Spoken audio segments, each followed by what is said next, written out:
Já se passaram mais de 600 dias desde o ataque do grupo terrorista Hamas, que sequestrou e matou mais de 1.200 israelenses.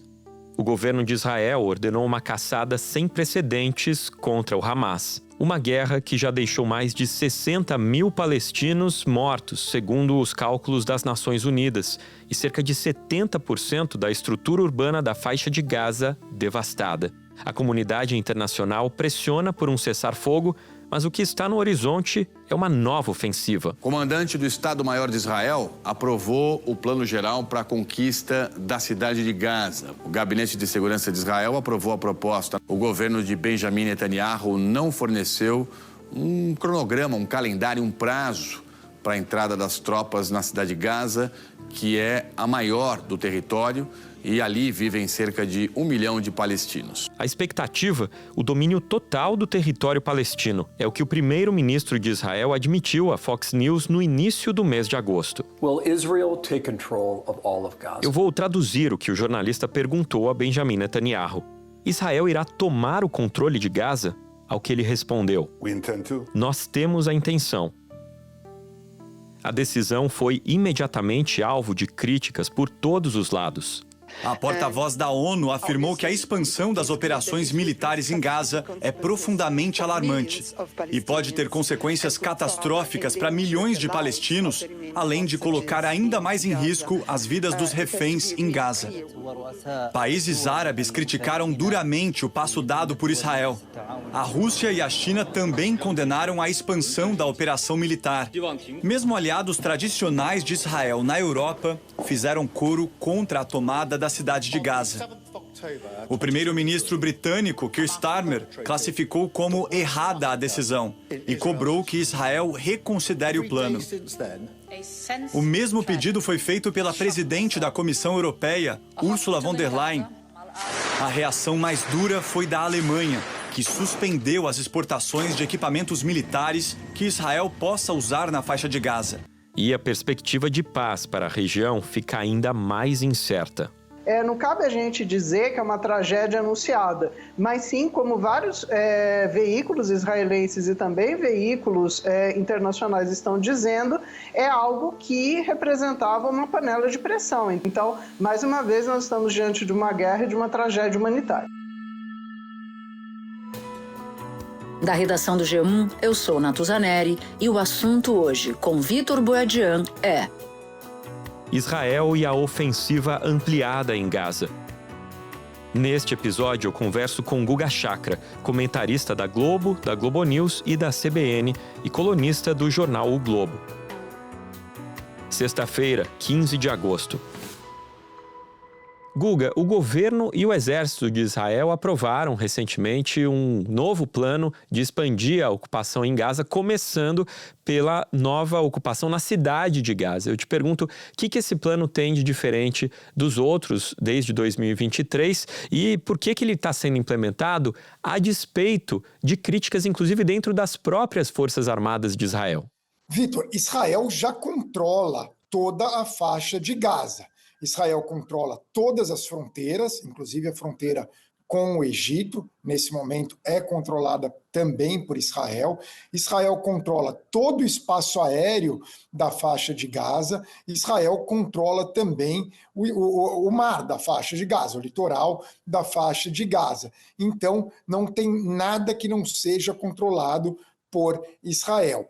Israel também realiza operações militares em todo o território da faixa de Gaza. Todo esse território palestino é bombardeado por Israel. Algumas áreas mais do que outras, mas todo o território é bombardeado ou foi bombardeado em algum momento. O que aconteceu agora? Agora, o primeiro-ministro Netanyahu decidiu que Israel vai passar a operar em todo o território palestino, inclusive com presença ali de tropas terrestres dentro da cidade de Gaza, o que Israel já fez em outros momentos da guerra, mas agora volta a fazer. Isso envolve a mobilização de dezenas de milhares de reservistas para participarem dessa operação. Então, é uma operação muito mais ambiciosa em termos militares, e que é mais uma etapa do que o Netanyahu diz ser o objetivo de derrotar o Hamas, que se alonga já há quase 2 anos. O Gabinete de Segurança de Israel aprovou o plano para tomar o controle da cidade de Gaza. Esse gabinete é formado por um núcleo mais restrito do alto escalão de Israel, alguns ministros responsáveis pelas áreas de defesa, relações exteriores. O plano foi aprovado por maioria, não por unanimidade, e estabelece como objetivo controlar a cidade de Gaza e não todo o território palestino, como o primeiro-ministro Benjamin Netanyahu tinha aventado em algumas entrevistas.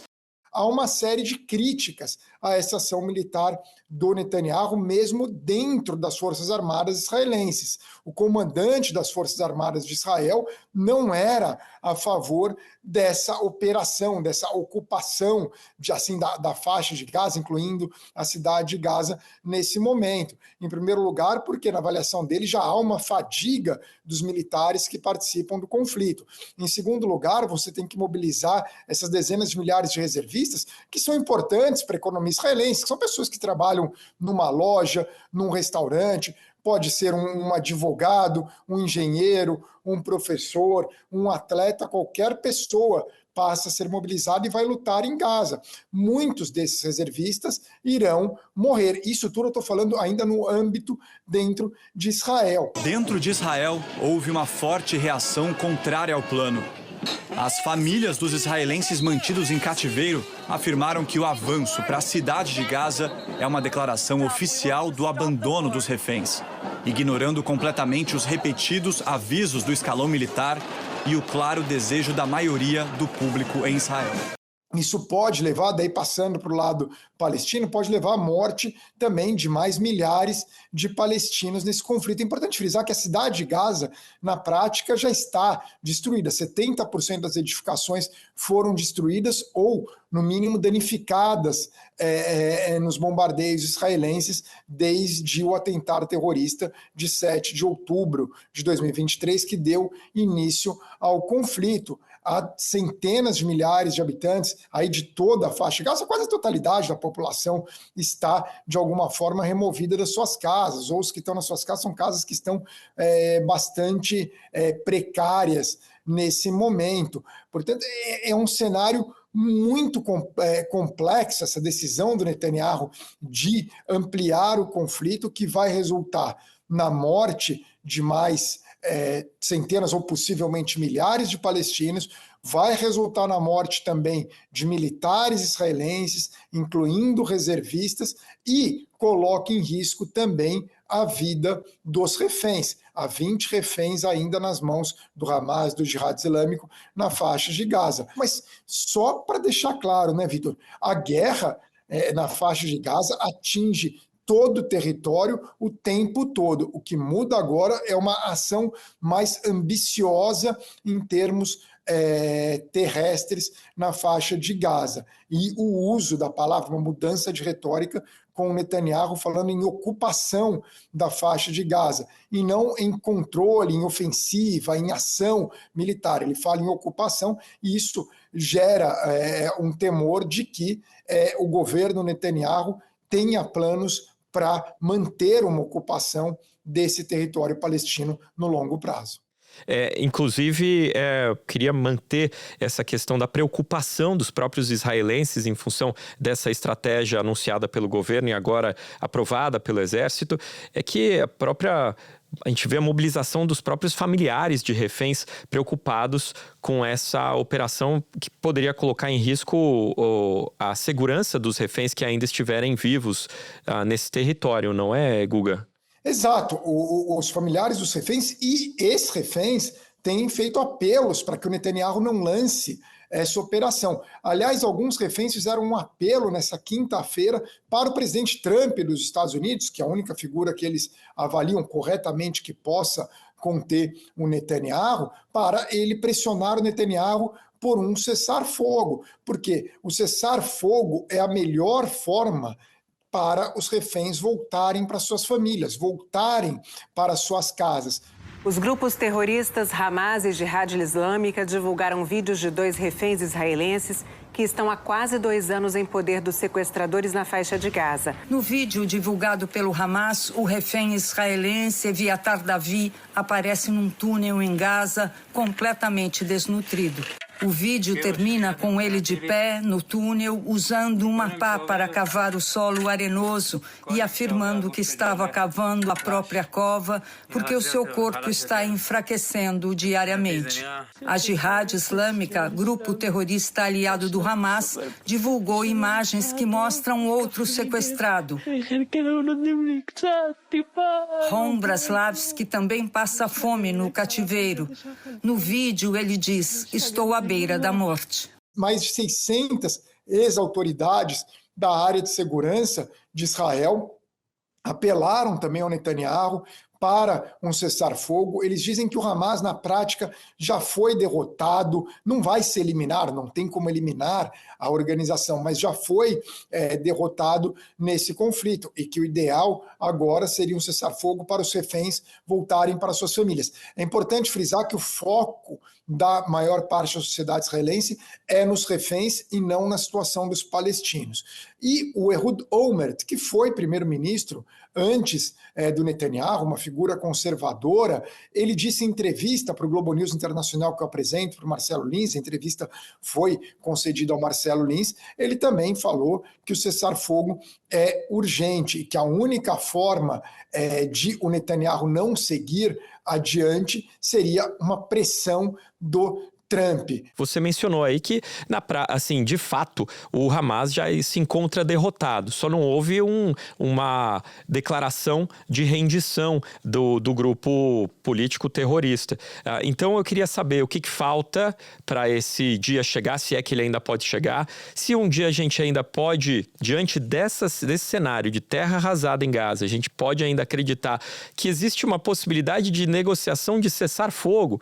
E aí a pergunta: por que Netanyahu permanece com essa guerra? Começando pelo Hamas, eu acho importante mencionar o Hamas, as principais lideranças do Hamas, tanto em Gaza como algumas, inclusive, no exterior, foram eliminadas, foram mortas em ações militares israelenses. O grupo está muito enfraquecido. O Hamas perdeu essa capacidade de agir contra o território israelense. Está isolado, de uma certa forma, internacionalmente, porque a grande mobilização é pró-Palestina ou contra Israel, mas a gente não vê muita gente apoiando o Hamas. Então, o grupo está enfraquecido nesse momento.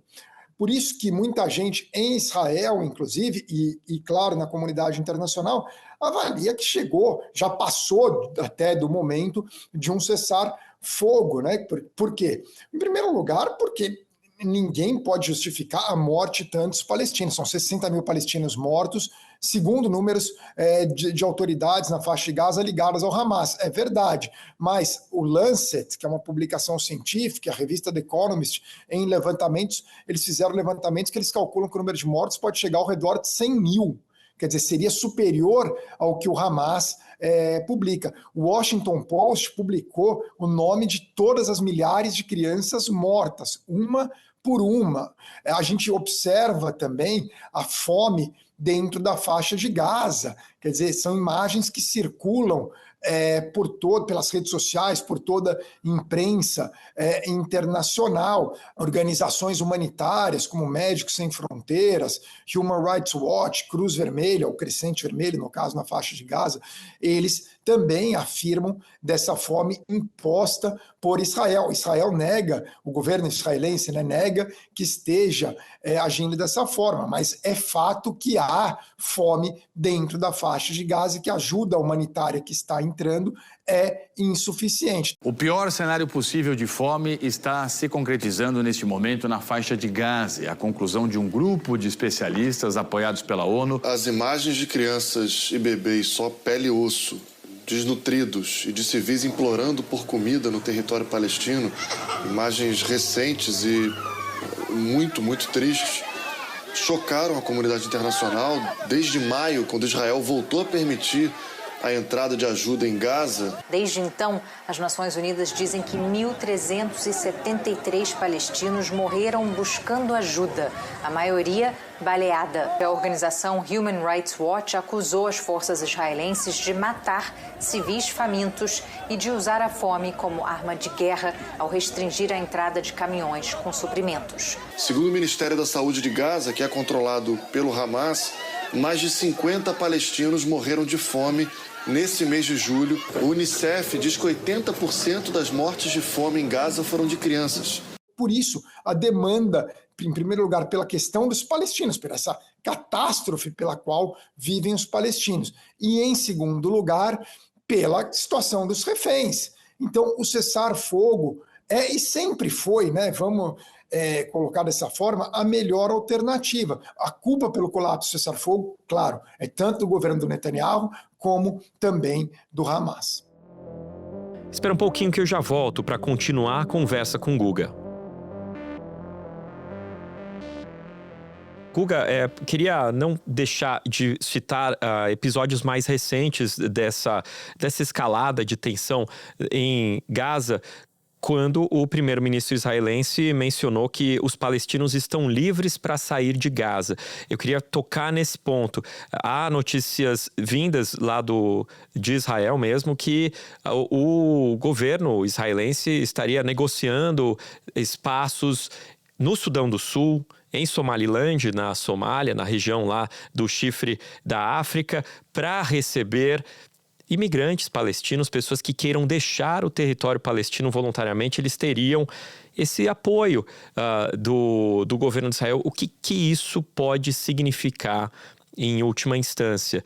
Um refúgio para a segurança, mas eles podem acabar tendo dificuldades para retornar ao seu território de origem no futuro? Qual que é essa preocupação que passa na cabeça do povo palestino? Vitor, bom, em primeiro lugar, Somaliland e especialmente Sudão do Sul são regiões em guerra. Somaliland menos Sudão do Sul em guerra, que não tem nenhuma ligação com os palestinos. Isso que o Netanyahu propõe chama limpeza étnica.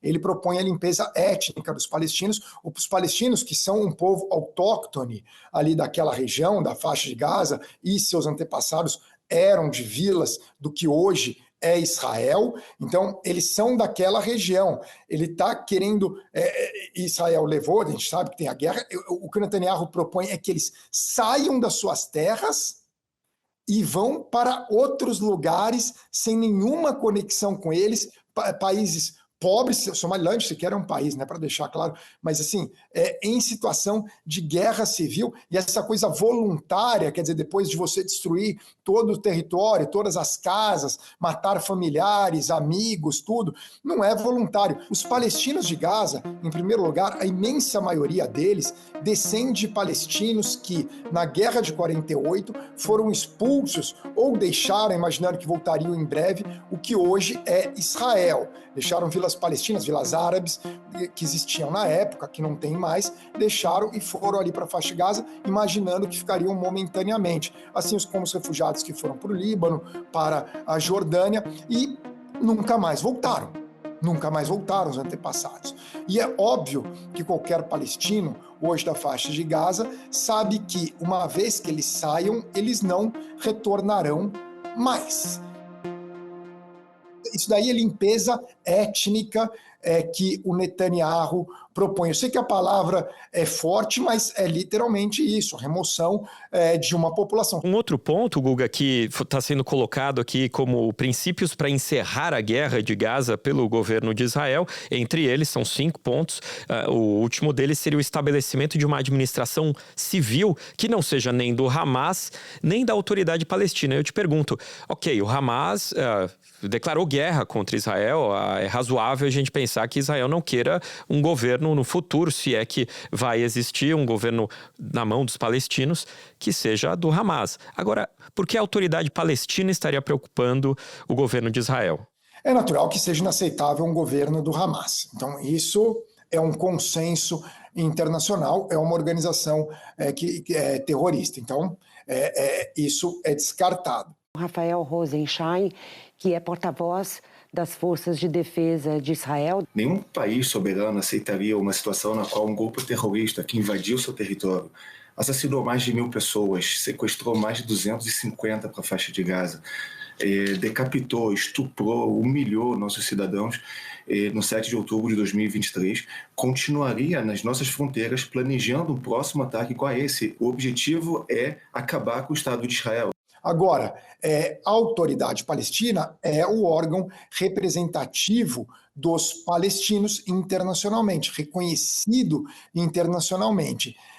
O governo Netanyahu, não de agora, desde que o Netanyahu assumiu o poder em 2009, ele busca sabotar a autoridade palestina, enfraquecer o máximo possível a autoridade palestina. A autoridade palestina tem sede na Cisjordânia. A gente vai falar daqui a pouco mais sobre isso em Ramallah. Mas o ideal para a faixa de Gaza seria, sim, uma administração da autoridade palestina, que poderia ser reformada, tudo, mas tem que ser um governo palestino, ali é uma área palestina reivindicada para um futuro Estado, mas no caso a questão da segurança teria que ser de algum outro lugar, né? Num primeiro momento, quem sabe, de países ali da região, países do mundo árabe, o Egito, a Arábia Saudita, os Emirados Árabes, enviarem tropas inicialmente, treinarem a polícia palestina, fazer uma transição. Esse seria o melhor dos cenários, Victor. Então, vamos falar então da Cisjordânia, né? O outro território palestino,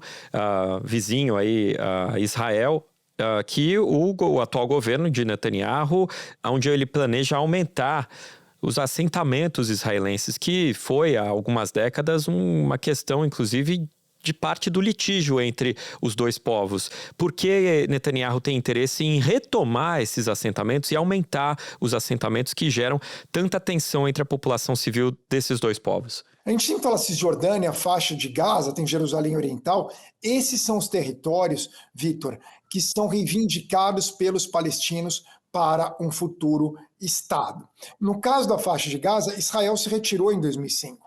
Retirou os assentamentos, eram poucos que tinham na faixa de Gaza, e aí teve uma guerra civil, a autoridade palestina perdeu para o Hamas, que implementou uma espécie de ditadura radical dentro daquele território. Ao longo de todo esse período, até 2023, houve algumas guerras entre Israel e o Hamas, mas Israel controlando as fronteiras, espaço aéreo e marítimo, só a fronteira com o Egito, que não tinha presença israelense na região. Essa é a faixa de Gaza.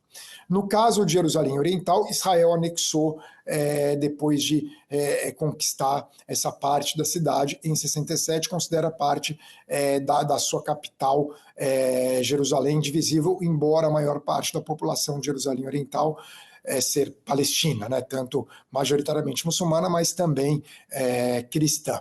Agora, o restante da Cisjordânia, Israel tem uma política antiga de construção de assentamentos. E a expansão desses assentamentos sempre foi muito criticada internacionalmente. Mas sempre houve uma noção de que, em havendo um acordo de paz, Israel desmantelaria a maior parte dos assentamentos. O que mudou agora? A coalizão do Netanyahu tem membros, como Smotrich, o Ben-Gvir, que são colonos. Eles próprios são colonos. E eles defendem a anexação da Cisjordânia. Na Cisjordânia vivem 3 milhões de palestinos em cidades como Ramallah, Nablus, Hebron, Belém, Jericó e 700 mil judeus israelenses que vivem nos assentamentos. A autoridade palestina governa governa as cidades, né? Na prática, a administração civil das cidades, tem uma polícia que age em coordenação com as forças israelenses, mas na prática quem controla todo aquele território é Israel. E nesse governo do Netanyahu, os colonos, por terem membros no governo, além de pedirem a anexação, passaram a se sentir empoderados e intensificaram as ações violentas contra a população palestina, de vilas palestinas, provocando incêndios, assassinatos, inclusive, porque para muitos configura atentado terrorista, seriam atentados terroristas mesmo. Eles se radicalizaram muito contra os palestinos, porque eles querem a anexação daquele território e querem que o maior número possível de palestinos deixem a Cisjordânia.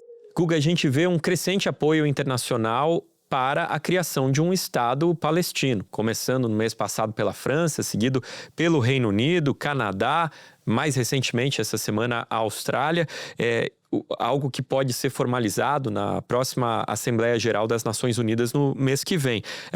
Considerando esse estado de destruição do território de Gaza e a dificuldade do governo de Israel aceitar essa possibilidade, essa criação de um Estado da Palestina é real ou é um sonho cada vez mais distante? O reconhecimento dos direitos dos palestinos terem um Estado é muito importante, o reconhecimento da Palestina, de uma Palestina independente. Por isso que a maior parte dos países do mundo reconhecem. É tão repugnante não reconhecer o direito a Israel ser um país, como não reconhecer o direito de a Palestina ser um país, ter o direito a um país. Aí, claro, as negociações sobre quais seriam as fronteiras, o status final de Jerusalém, a questão dos assentamentos, refugiados, essa sempre foi a ideia das negociações de paz que fracassaram. Portanto, quando Israel diz que...